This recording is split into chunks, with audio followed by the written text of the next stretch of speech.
Sir वो देखो। आसिफ वकार साहब, कभी ओवैसी साहब को माला पहनाई गई क्या? मुझे तो नहीं लगता कभी पहनाई गई है। कमाल कर दिया आपने। आप भी कहीं कहीं से पकड़ कर लाकर बिठा लेते हैं, हर आदमी अपने हिसाब से। सभी मेरे सम्मानित हैं, अब व्यक्तिगत टिप्पणी पर न जाए। अरे कहीं कहीं से नहीं पहचानते हैं, आपका हिसाब करने वाले हैं, क्यों परेशान हो रहे हैं आप? अच्छा, अब आसिफ भाई को बोलने दें। हाँ। सर आपके बाप भी मेरा हिसाब नहीं कर पाएंगे। देखिए एक बात समझिएगा पूरी जी, मैं आपके यहाँ चैनल पर इसलिए नहीं आता था कि जब आदमी का मानसिक स्तर ना मिले तो वहां नहीं जाना चाहिए। बहुत रिक्वेस्ट करने के बाद आप लोगों ने बुलाया मुझे। हाँ। अब आप यहाँ बैठकर मिनट मिनट में छोटी छोटी सी बातों में कुरान और ये और वो हदीस ले आते हैं।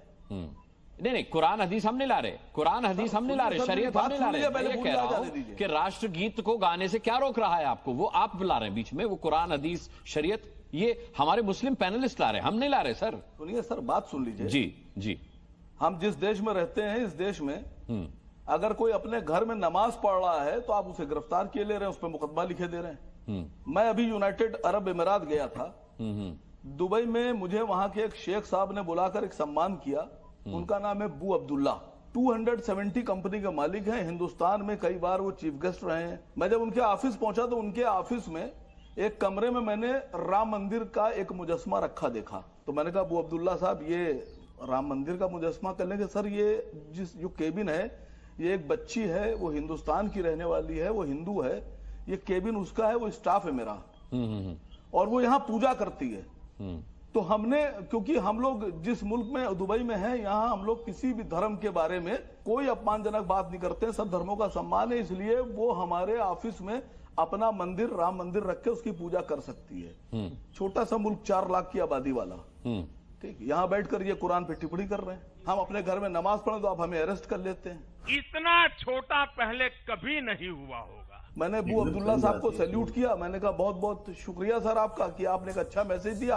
और मैं उनसे वादा करके आया था कि अगर ये मैसेज मुझे जब भी मौका लगेगा मैं हिंदुस्तान के लोगों को दूंगा। नहीं, ना हो तो आप मुझसे वीडियो ले लीजिएगा, मैं वीडियो आप बिल्कुल वजह फरमा रहे हैं। मैं आप पर शक नहीं कर रहा, शक व शुबा की कोई गुंजाइश नहीं है आसिफ वकार साहब, क्योंकि जितना इस्लाम आप जानते हैं उससे 10 गुना ज्यादा हिंदुज्म हम जानते हैं। हम भी यहीं पैदा हुए, मेरे वालिद भी यहीं पैदा हुए, मेरे वालिद के वालिद भी यहीं पैदा हुए। तो ऐसा नहीं खाली आपको हमारा धर्म पता है, आपका भी धर्म हमें पता है सर। फर्क इतना है कि हमारे बुजुर्गों ने समझाया और हमारे पैगंबर की ये सीख है कि दूसरे धर्मों का और खुदाओं का सम्मान करो, का अपमान मत करो। आपके परिवार में आपके लोगों की सीख ये है कि दूसरे धर्मों का अपमान करो। वंदे मातरम पे आ रहा हूं, बहुत छोटी सी बात है सर। सरकार ने अनिवार्य कर दिया। हाँ, ये बीजेपी ने नया काम नहीं किया। इससे पहले जब वंदे मातरम और सारे जहां से अच्छा ये 2 गीत अनिवार्य किए गए, तो उस वक्त कांग्रेस सरकार में और कांग्रेस पार्टी में बहुत से नेता थे मुसलमान, उन्होंने एतराज नहीं किया। सारे जहां से नहीं, जनगण मन। दूसरी बात, भारतीय जनता पार्टी हर वो काम कर रही है जिससे वो हिंदुओं को मैसेज दे सके कि मुसलमान परेशान हो रहा है, हम मुसलमान को परेशान कर रहे हैं, मेंटली टॉर्चर कर रहे हैं। सर कोई फर्क नहीं पड़ता। हमारे यहाँ धर्म में बहुत सी चीजें ऐसी हैं जो मना है, हराम है। हिंदुस्तान में हम फिर भी वो सुन भी रहे हैं, देख भी रहे हैं, कर भी रहे हैं। अब यूं तो आपके मजहब में टीवी पर आना भी हराम है। मैं उन लोगों से पूछ रहा हूँ, आप बैठे हुए गीत संगीत हराम है। मैं आपसे क्या कह रहा हूँ, बहुत सी चीजें ऐसी हैं। मैं आ रहा हूँ, रोहन जा रहा हूँ। सर मैं सुनिए, मैं पूरी बात कर लूं, मैं पूरी बात अनुराग भाई कर लूं। करिए। मैंने खुद कहा, अब जैसे शराब पीना हराम है, कितने मुसलमानों पर इसका असर हो रहा है। अगर आज मुसलमान शराब छोड़ दे तो शराब नालियों में बहेगी फ्री में। समझ रहे हो आप? उसकी पूरी कोशिश यह है कि ये वंदे मातरम वाला जो बिल आया है, पूरे देश का मुसलमान इसका विरोध करे। ठीक है। और उसकी पूरी कोशिश यह है कि तमाम सेकुलर पार्टी के जो हिंदू लीडर्स हैं वो मजबूरी में इसका विरोध करें। मैं उलेमा दीन से कह रहा हूं कि जो बाकी चीजें हराम है उन पे लगाम लगाइए। भारतीय जनता पार्टी बंगाल चुनाव जीतने के लिए जितने हटकंडे अपना सकती है अपनाएगी। अच्छा, अभी इन्होंने वकार साहब ने अच्छी बात की, वकार भाई ने, कि भाई वहां पे हम गए, दुबई में ये हुआ। मैं उनसे सवाल पूछता हूँ। हाँ। दुबई या यूएई एक इस्लामिक कंट्री है। मैं उन्हीं का राष्ट्रगीत देख रहा था, उसमें ये क्लियर कहा गया है कि हम, हमारे देश से प्यार है, इस्लाम हमारी रिलीजन है, कुरान हमारा गाइडिंग फोर्स है, ये हमारा भगवान है, ये हमारा देश है, ये सब कुछ लिखा गया है। अब मुझे बताइए, इसके जो वर्डिंग्स हैं, वहां पे कोई भी देश का नागरिक रहता होगा, क्या उससे आपत्ति ले सकता है? ये देश का हित है। आप जो देश की, उनका धर्म इस्लाम है तो आपको वहां पे रहना है तो उसको रूल करना पड़ेगा। बिल्कुल। इस देश में आप रह रहे हैं, आप अपने आप को एक जो बोल रहे हैं माइनॉरिटीज आर सेफेस्ट हियर, मैं बोल रहा हूं Muslim is not minority, they are second majority. और ये एक एक एग्जांपल दे रहे हैं। आज मुस्लिम भाई बहन क्या सरकारी योजनाओं का लाभ नहीं ले रहे? क्या मुख्य धारा में नहीं है? क्या हमारे राष्ट्रपति मुस्लिम नहीं हुए थे? आप क्या बात कर रहे हैं? आप ये जो मानसिकता तुष्टीकरण की निकाल दीजिए। मैं और एक एग्जांपल दे रहा हूं, वक्फ बोर्ड का ये लोग सारे विरोध कर रहे थे, जो कानून का। कौन से इस्लामिक देश में वक्फ बोर्ड जैसा कानून है मुझे बताइए? पर जो चीज तुष्टीकरण के नाते देश पे थोपी गई थी, अगर उसको करेक्ट किया जा रहा है तो उसको एंटी इस्लाम लेना नहीं चाहिए। मैं आपके बीच में नहीं बोला, यही मानसिकता है, ये एंटी इस्लाम नहीं है, ये एंटी तुष्टीकरण है। दोनों में फर्क समझना पड़ेगा। और जो राष्ट्रवादी मुसलमान भाई बहन वो चीज का फर्क समझ चुके हैं कि तुष्टीकरण के नाम पे कांग्रेस और दूसरी पार्टियों ने सिर्फ इनका शोषण किया, बड़ी बड़ी बातें कर दी। डिलीवरी कौन सी सरकार कर रही है? ये सरकार कर रही है। पर यह सरकार यह भी सुनिश्चित कर रही है कि तुष्टीकरण के नाम पे वोट बैंक की राजनीति इस देश में नहीं होनी चाहिए। और उसके लिए अगर हमारी जो सांस्कृतिक विरासत है उसको वापस लाया गया तो उसको कैसे एंटी मुस्लिम या एंटी इस्लामिक कर दिया, मुझे वो बता दीजिए। हम सबको मिलकर गाना चाहिए, राष्ट्रगीत की बात है। गजब टूबीबाज आदमी हो। तो ये चीज समझनी पड़ेगी कि हमारी मानसिकता बदलने की जरूरत है। ना कोई सरकार एंटी मुस्लिम है, पर तुष्टीकरण नहीं चलेगा, विशेषाधिकार नहीं चलेगा। सारे नागरिक एक हैं, सबको विशेष अधिकार नहीं मिलना चाहिए। 140 करोड़ भारतीयों की बात जो सरकार करेगी वही दिल के राज करेगी, और इसीलिए आज भाजपा और एनडीए सरकार का राज है। ठीक है, आसिफ बकार। देखिए, बहुत सीधी सी बात, मैं ऐसे बहुत से मौलानाओं को जानता हूं, कई जगह तो मैं वीडियो और फोटो दे दूंगा आपको, जो यहाँ वंदे मातरम का विरोध कर रहे हैं और उनके फोटोग्राफ हैं जो पूजा कर रहे हैं खड़े होकर मूर्तियों के सामने, हिंदू भाइयों के साथ मिलकर पूजा कर रहे हैं। अच्छी बात। तो जो लोग वंदे मातरम का विरोध कर रहे हैं कि मूर्ति पूजा हराम है, हम नहीं करेंगे, और खड़े होकर मूर्ति पूजा कर रहे हैं, उन मौलानाओं से मैं पूछ रहा हूं कि विरोध क्यों कर रहे हो? दूसरी सबसे बड़ी बात, आपने कहा कि आइए हम सब मिलकर गाते हैं। 3 काम आप कर दीजिए। अडानी की बिजली बांग्लादेश जाने से रोक दीजिए। हमारे किसान भाइयों के प्रोडक्ट पे जो 18% का आपने टैक्स लगाया वो 0 कर दीजिए। अमेरिका के प्रोडक्ट पे 18% कर दीजिए। फिर गा देंगे आप वंदे मातरम? फाइल के लिए माफी मांग लीजिए, आपका नाम आया है, भाई, मैं गाता हूं, नहीं उसके बाद वंदे मातरम गा देंगे आप? अभी गाऊंगा आपके सामने सर। अच्छा, रोहन जी। अरे सर, वकार भाई अच्छा बोलते हैं, दूसरा बोल रहा हूँ। देखिए उनकी पार्टी, सुनिए मैं बता रहा हूँ, सुनिए मैं आपकी तारीफ की बात बोल रहा हूँ। वकार भाई सुनिए आपके सुनिए आपकी पार्टी का नहीं, सुनिए अब वापस नहीं, आप अगर राष्ट्रगीत गाने की भी कंडीशन रख रहे हैं तो आप तो महान है। मैं और एक चीज कहूंगा अनुराग जी, आपको एक विश्वसनीयता के नाते कहूंगा कि जब ऑपरेशन सिंदूर हुआ, AIMIM का स्टैंड पूरे देश ने सराहा, किसी ने विरोध किया, काफी हिंदू भाई बहन थे, उन्होंने अप्रिशिएट किया, जो कांग्रेस ने नहीं किया वो किया। तो आप रहिए ना देश की बात, मत करिए हर चीज को धर्म के साथ मत जोड़िए। यहां देश का विरोध है, मुझे बताइए कहां इस्लाम का विरोध है? वंदे मातरम गाने में हम गा के दिखाते हैं, पूरे देश को एक एग्जाम्पल देते हैं। जैसे आपने ऑपरेशन सिंदूर का साथ दिया था, आज मेरा साथ दीजिए, दूध का दूध पानी का पानी कर दिए, सब लोग चुप हो जाएंगे, आपकी इज्जत भी बढ़ जाएगी, आपकी पार्टी की भी जो वो है यहाँ पे रिस्पेक्ट लोगों के दिमाग बढ़ेगी। गाइए वंदे मातरम राष्ट्रगीत, साथ में गाएंगे हम लोग राष्ट्रगीत। क्या प्रॉब्लम है आपको? रुक, तेरे को बताते तेरी माँ की। मेरी एक छोटी सी बात सुन लीजिए सर। हाँ रोहन भाई, एक छोटी सी बात मेरी सुन लीजिए। खाली एप्स्टीन फाइल में जो नाम आया उसके लिए माफी मांग लीजिए देश से। चलिए आप मांग लीजिए। सुमेर राणा को लाते हैं। सुमेर राणा जी, सवाल यह है कि अगर किसी देश की सांस्कृतिक धरोहर के साथ छेड़छाड़ हुई थी किसी जमाने में 70 दशक पहले, और अगर उसको सुधार किया जा रहा है तो उसे थोपा हुआ क्यों माना जा रहा है? इसको तो अप्रिशिएट किया जाना चाहिए कि इस देश की संस्कृति को, उसकी सांस्कृतिक धरोहर को दोबारा सहेजा जा रहा है। क्या दिक्कत क्या है इसमें? आपत्ति क्या है? देखिए, कई 100 साल पुराने, मैंने अभी आपको एक डेटा गिनवाया था कि 100 से अधिक मंदिर तोड़ दिए गए। कहिएगा तो मैं आपको पूरा व्हाट्सएप कर दूंगी, उस पर कोई चर्चा नहीं हो रही है। लेकिन बहुत साल पहले ये VMT को लागू नहीं होने दिया गया था, या उसको पूरी तरीके से नहीं लागू होने दिया गया था, और वही संस्कृति अब वापस उसको सहेजा जा रहा है। उस पर इतनी बड़ी चर्चा हो रही है। मैं कह रही हूँ खूब आप VMT पढ़े, लेकिन मुसलमानों पर मत थोपे। ये कंपलसरी करने के बाद भी मुसलमान भी तो भारतीय है सुमेर राणा, और ये राष्ट्रगीत है। राष्ट्रगीत क्या पढ़े?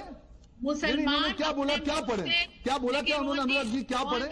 ये पूरा नाम क्यों नहीं ले रही है? रोहन जी मुझे बोले, आपने क्या पढ़े? नहीं सुमेर जी क्या बोला आपने? क्या पढ़े? नहीं, वापस बोलिए, क्या पढ़ने की बात कर रहे हैं आप? VMT मतलब क्या दिक्कत है आपको? मतलब वंदे मातरम आप समझ जाइए। क्या मतलब? क्या तो मेरे ख्याल से कॉमन, मतलब आप उसका फुल फॉर्म नहीं बोल रही हैं? अनुराग जी इनको माफी मंगवाइए। अबे साले, आपने कहा था कि हमारा धर्म सब धर्मों का सम्मान करना सिखाता है। अब ये तो राष्ट्र धर्म है, तो खड़े तो होंगे ना जब ये बजेगा राष्ट्रगीत। तो गाने के लिए नहीं बाध्य किया है सरकार ने नए प्रोटोकॉल में, तो खड़े तो होंगे ना सम्मान में। ऐसे क्यों कह रहे हैं आप? अभी बजाइए, देखिए मैं खड़ा हो जाऊंगा। बहुत अच्छी बात है, मैं तो आपसे सिर्फ पूछ रहा हूं। मैं तो आपसे पूछ रहा हूं मोहम्मद उस्मान साहब खड़े होंगे कि नहीं होंगे? सिर्फ खड़ा पर होना, कहना नहीं है बीएमसी या वंदे मातरम नहीं बोलना कि दूसरे धर्मों के खुदाओं का और उनके धर्म का सम्मान करो। जी मोहम्मद उस्मान साहब खड़े होंगे कि नहीं होंगे? ऋतुराज झा से पूछना चाहता हूं कि क्या आप भी इत्तेफाक रखते हैं असीम वकार साहब की बातों से कि ये सही कह रहे हैं कि केवल पॉलिटिकल स्टंट है राष्ट्रगीत को अनिवार्य कर देना, उसके 6 छंदों को अनिवार्य कर देना, ये नया प्रोटोकॉल जो है सिर्फ बंगाल चुनाव जीतने के लिए है? वंदे मातरम का अर्थ होता है मातृभूमि की वंदना करना, और मातृभूमि की वंदना केवल और केवल कागजों पे कानून बनाकर नहीं की जा सकती है। मातृभूमि की वंदना कथनी और करनी दोनों से की जाएगी। अनुराग भाई, एक तरफ तो आप कागज पे अनिवार्यता कर रहे हैं, दूसरी तरफ मातृभूमि की वंदना के नाम पर में आप पीठ में छुरा खोप रहे हैं। आप ट्रेड डील नहीं, आप थ्रेट डील कर रहे हैं। वो ठीक है, मैं समझ रहा था कि आप वहां जाएंगे। मैं तो ये कह रहा हूं कि जो वंदे मातरम नहीं गाना चाहते, जो वंदे मातरम को स्वीकार नहीं कर रहे, वो क्या कर रहे हैं वो बताइए। ये तो मुझे भी पता है। हम रोज थोड़ी वंदे मातरम पे डिबेट करते हैं, इन्हीं मुद्दों, जो आप मुद्दे उठा रहे हैं इन्हीं मुद्दों पर डिबेट करते हैं। मुझे ये बताइए कि जो वंदे मातरम नहीं गाना चाहते, जो राष्ट्रगीत पर आपत्ति कर रहे हैं, इसके नए प्रोटोकॉल पर आपत्ति कर रहे हैं, उन पर तो टिप्पणी कीजिए कि वो क्या कर रहे हैं, सरकार क्या कर रही है, वो तो सब पूरी दुनिया देख रही है। अच्छा, मैं अनुराग जी आपसे क्या कह रहा हूँ, वंदे मातरम राष्ट्रगीत था, राष्ट्रगीत है, राष्ट्रगीत रहेगा। उसको लेकर के सरकार क्या कानून बना रही है, मैं तो वही आपसे कह रहा हूं कि वंदे मातरम का अर्थ है मातृभूमि की वंदना करना। और हिंदुइज्म में, सनातन धर्म में सर्वधर्म अरे इसी पैनल में समाजवादी पार्टी की प्रवक्ता कह रही है कि थोपा जा रहा है। मतलब राष्ट्रभूमि की भक्ति करना व राष्ट्रभूमि की वंदना करना थोपा जा रहा है, इसका मतलब ये हो गया। तो मानिए ना इस चीज को, क्या ये मुझे भी तो बोलने दीजिए। हाँ। एक तरफ तो आप कह रहे हैं मातृभूमि की वंदना करो, जो कि बहुत अच्छी बात है, करनी भी चाहिए, हर हिंदुस्तान में रहने वाले व्यक्ति को करना चाहिए। दूसरी तरफ उसी माता के पीठ पे आप छुरा घोप रहे हो। अरे वो अलग मुद्दा है, पीठ पे छुरा भोंक रहे हैं, पिस्टल लाएंगे आप अलग मुद्दा कैसे है? अरे बिल्कुल अलग मुद्दा है। अलग मुद्दा कैसे हो गया? माँ का बेटा कौन है? अरे ठीक है, वो जवान और किसान नहीं है। अरे ठीक, अरे किसने कहा गोलियां खा रहा है? तो बैठिए ना लेकर अपने साथ जवानों और किसानों को। कितने आप लोगों के साथ दिक्कत ये है कि आप सरकार पर हमला बोलने के लिए जो मुद्दे, जनता के मुद्दे बताते हैं, उनमें जनता आपके साथ नहीं होती। आप अकेले किसी डिबेट का इंतजार कर रहे होते कि मैं वहां जाके बोलूंगा। जनता जानना चाहती है, मैं जनता में जाता हूं, जनता जानना नहीं चाहती। जनता को कोई मतलब नहीं उस चीज से, वो कहते हैं वंदे मातरम गाना चाहिए। क्या कह रहे हैं? उस माँ के बेटे जवान और किसान के तो पीठ में आप छुरा घोप रहे हो। हाँ। और आप कागज पे कह रहे हो कि मातृभूमि की वंदना करो। अरे हम तैयार हैं मातृभूमि की वंदना। कहाँ तैयार हैं?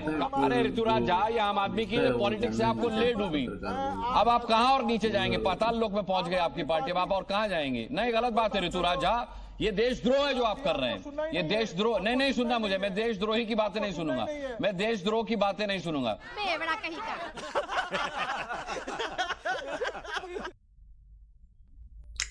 अभी जो वंदे मातरम पे आपने पूरा डिबेट देखा है, इसमें वंदे मातरम लोग उसमें समर्थन भी कर रहे हैं।